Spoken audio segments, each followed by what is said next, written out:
Using animals for social media virality. The tale is old as time, if you think time started in 2006 on YouTube. If you don't believe me, here's an example of a Twitter video of a rat going goblin mode. Hola. ¿Es su qué? And here's another video from Instagram of a frog going goblin mode. And believe it or not, here's a TikTok of a panda going goblin mode. Who doesn't love animals going goblin mode?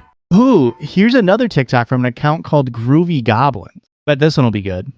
Because when I look at you, I can feel it. And I look at you and I'm home. Please. I don't want that to go away. Oh, well, that was depressing. That dog was hardly going goblin mode at all. Wait a second. How does me pushing 3 buttons help this animal get treatment? Let's just watch another one.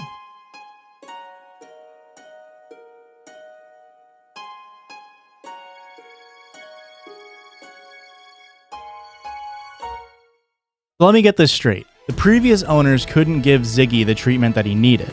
And so now you have the dog, but now you can't get the treatment that he needs. And so now you're asking for money? Weird.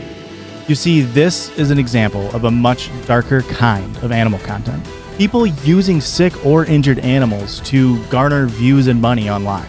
I can already hear all you guys typing in the comments right now. But Josh, these people are probably just down on their luck and need a couple of buckaroos to float till their next vet bill.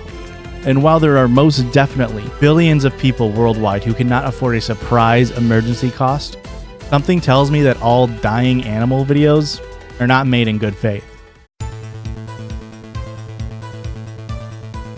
Quick disclaimer, I'm going to put a content warning on screen whenever there's graphic or disturbing images about to be shown. But as a heads up, this entire video will be talking about animal abuse and injuries. But let's start with what makes these videos stand out. Here's an example of a TikTok from an account called Help Callie.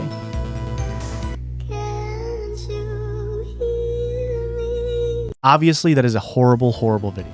And I really, really feel bad for the cat. I just hope they can raise the money that they need so they can go to the emergency vet. Oh, that first video was posted on June 5th.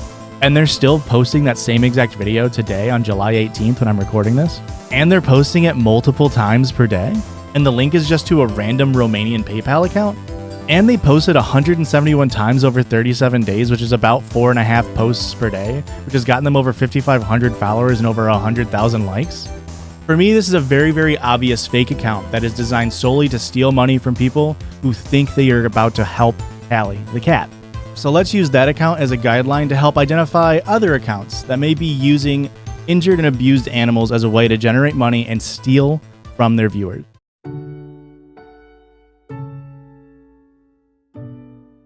Something you're going to see a lot is short videos. Short videos loop faster, so they rack up more watch time and more views, which help in the TikTok algorithm. Another thing you want to look out for are extremely low effort videos, often just reposting content. This is a way to reduce the amount of labor needed to generate the money. Third, you won't ever hear a voiceover or any personal identifiers to tie themselves to the account. There's only going to be text on screen, and they will always be using short sound bites, often trending ones, in order to increase visibility in the TikTok algorithm. Fourth, you'll see multiple posts a day, almost to a point to where you wonder if this person does anything else other than try to get money off of TikTok. Number 5, often it's a newish account without any other history on the account. And lastly, and probably most importantly, there's no actual way to track the money and how it's being spent. So with all of that in mind, let's backtrack to Ziggy and see if the account passes our sniff test. Here on screen are a couple of videos of Ziggy. All of them are using the same couple of shots of the dog. And now, don't get me wrong, these are some really great clips. And let's give Tara, the owner of the account, the benefit of the doubt. Maybe some of the news of the heartworm infection is preventing her from editing new videos.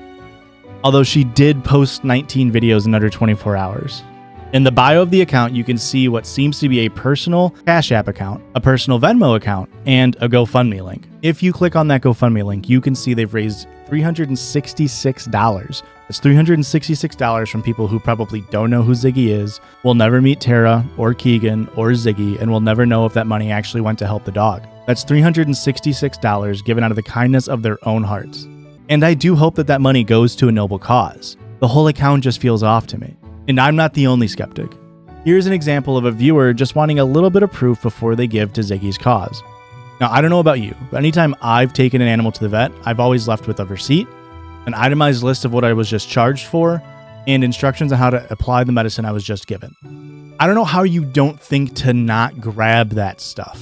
Especially because, as Ellie points out here in her comment, if you're able to supply proof, it makes people much more willing to give to your cause. And if your pet was actually struggling or dying, wouldn't you want to post everything you can in order to make the money that you need to give him the life-saving medical attention that he requires?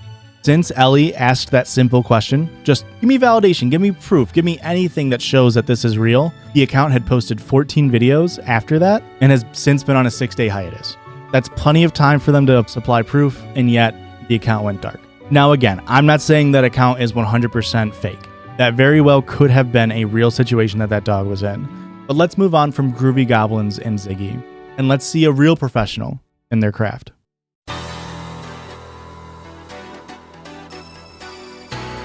Meet Amber, the rescued senior.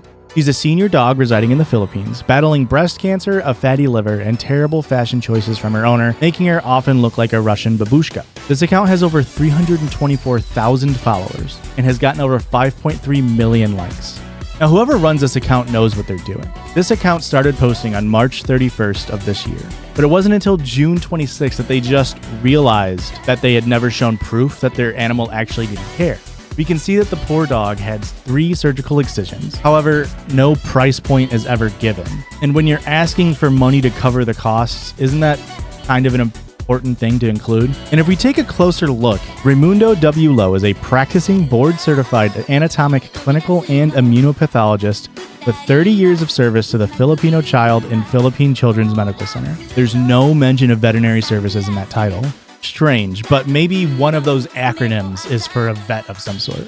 So let's see, MD, that's Doctor of Medicine, obviously. FPSP, that's Fellow of the Philippine College of Physicians, that's humans. FCAP, nope, no vet stuff. FASCP, FPSO, none of those are vet qualifications. They're all for humans. The only thing I could find about him was that he is sometimes a guest judge on the Philippine Canine Club, and he thinks ageism is bad when he hypothetically can't give blood, and that it's okay to be politically incorrect when talking about fat people. So let's deboard from that toxic gossip train, and let's relate it all back to Amber. Did Amber's owner have a children's pathologist perform surgery on her dog? Maybe. Or maybe it was a faked letter, crafted to garner sympathy and make people more willing to give money. And now here's where I want to shed a little bit more nuance onto this topic, and why I think content like this is so damaging. This is the first video that the account posted, and clearly this poor dog is in need of help. And yet it still only took them 5 days to start manipulating viewers into boosting their videos. Why would you do that? To answer that, let's look at something called the Big Mac Index.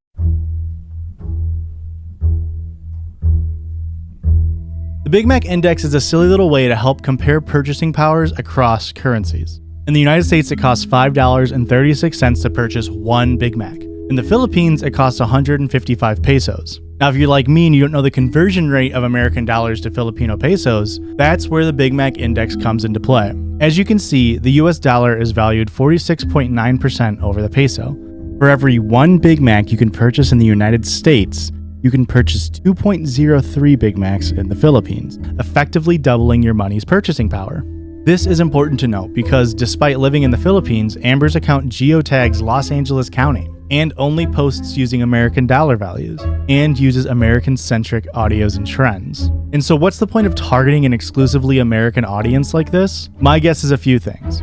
As stated before, the American dollar is valued higher than the Filipino peso. Therefore, you can get more money per donation by targeting American viewers. There are also nearly 3 times as many American TikTok users as there are Filipino TikTok users. And if you look at this account as a way to generate income, All that translates to is a 3 times larger pool of suckers to steal money from. And let's be honest, a lot of people aren't going to have the ability or the willingness to give money to a random internet account. And if we look at the Go Get Funding account of Amber, out of the over 350,000 TikTok followers, only about 117 individuals have given money, totaling around $1,700. One quick little side note is that Go Get Funding doesn't list when a campaign was started or when it's set to end on what goal. So it's very possible that Susanna, the owner of this account, has closed this page and reopened it in order to make it look like she's made less money than she had.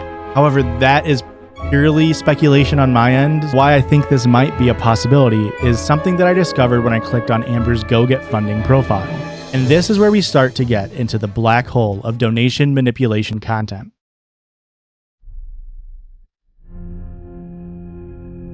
We can see that Susanna has 7 different campaigns posted. One for Amber, one for Xander, one for Aaron and Riley, one for Leo, one for Kai, and one for a collective of all of her pets.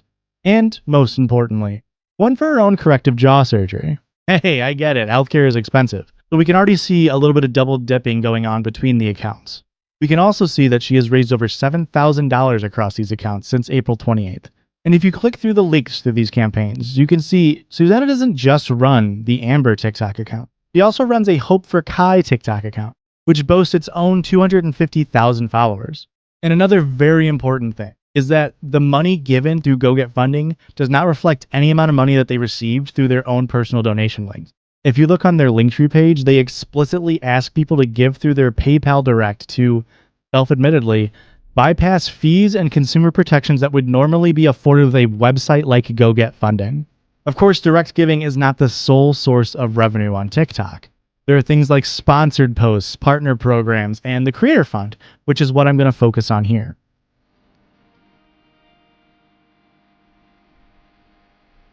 Now, to join the Creator Fund, you need a few requirements to be met. You need to have 10,000 followers, be 18, have 100,000 video views, and be a resident of the US, UK, Germany, Italy, France, or Spain. Now, that last requirement may stick with you because I've stated before that Susanna is located in the Philippines. Thus, this would be a moot point, right? She can't participate in the TikTok Creator Program. She doesn't live in one of the eligible countries. Well, let's take a look at this video posted to the Hope for Kai account. As we can see, Susanna is well aware of the requirements to meet the TikTok Creator Fund.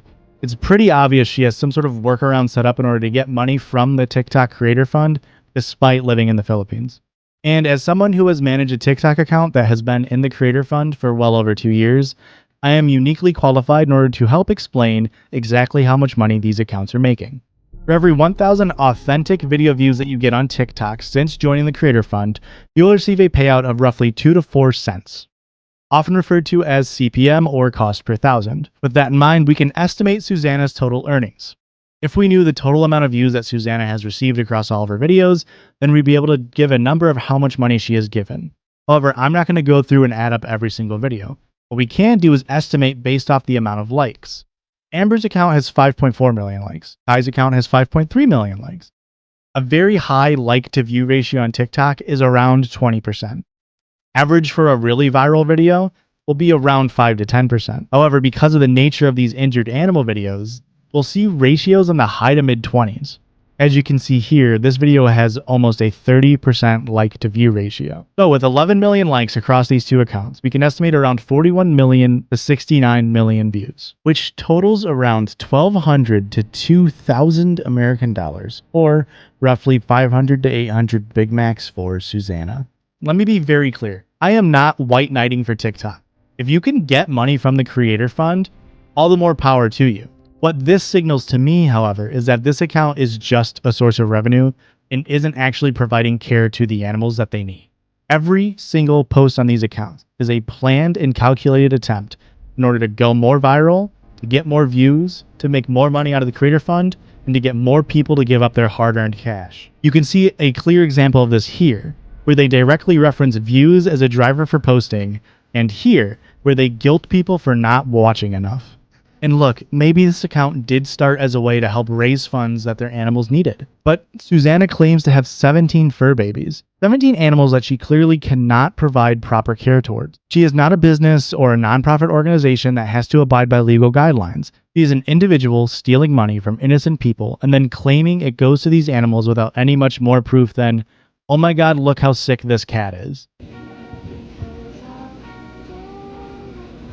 Susanna, you put an audio over the video so we can't even hear his breathing. How do we even know that he's breathing poorly? If you are still not convinced, however, that this account and hundreds of others like it are trying to steal money from people, here's a string of videos that I saw that ultimately convinced me. On June 2nd, Susanna posted this video, letting her viewers know that Leo, one of her cats, had gone missing. The next day, she posted a second video, this one getting 68,000 views. And the next day, adding fake tears to the cat and telling people to interact with the post. Now I'm going to show you some of the other 13 posts that were made about Leo, and see if you notice anything.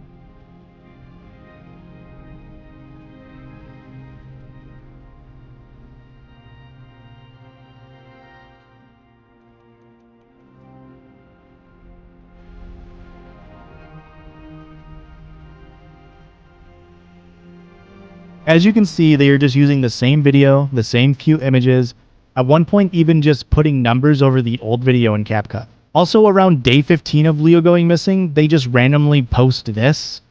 I guess they just messed up the name on this one? I don't know. This missing Leo saga has managed to gain over 500,000 views. Since Leo had gone missing, they haven't posted any updates, any other images, and probably most telling, have not hesitated to use the exact same cheesy caption trying to beg for more likes and views on the video.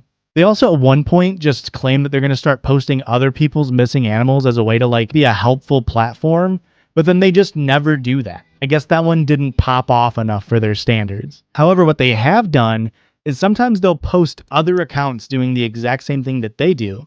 I don't know if this is some sort of sponsored paid post, but that's what it feels like.